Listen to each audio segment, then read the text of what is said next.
J'ai envie de vous parler des obsessions mentales.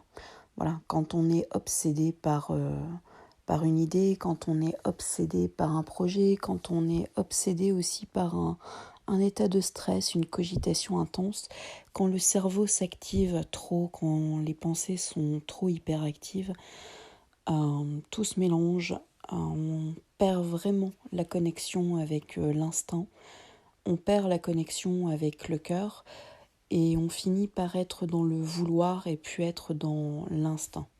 Il y a une grosse différence entre vouloir absolument quelque chose et ressentir qu'il faut aller vers une certaine direction. C'est deux choses complètement différentes. Une fois que le mental est en surcharge, une fois que le mental est en bouillonnement, en stress, en agitation, et que vous n'arrivez plus du tout à éliminer ces obsessions, ces pensées envahissantes, vous êtes en surcharge. Vous êtes dans vos limites, on va dire, énergétiques. Ça veut dire que là, il est temps que vous déchargiez votre état de stress, votre état de cogitation. C'est très urgent, ça veut dire aussi que vous êtes en saturation.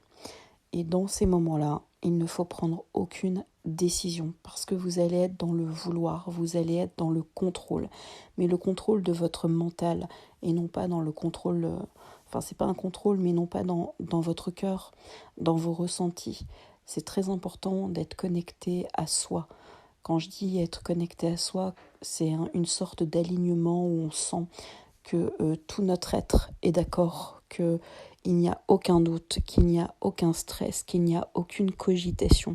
Quand on rentre trop dans le mental, quand le mental s'anime beaucoup trop, quand il s'agite dans tous les sens, quand il nous emmène et nous entraîne dans des réflexions permanentes, comme si on n'arrivait pas à sortir certaines idées de la tête, c'est pas du tout bon. C'est pas du tout propice à faire les bons choix, c'est pas du tout propice à avancer sereinement, et c'est surtout pas propice à faire ses projets, à les réaliser pleinement.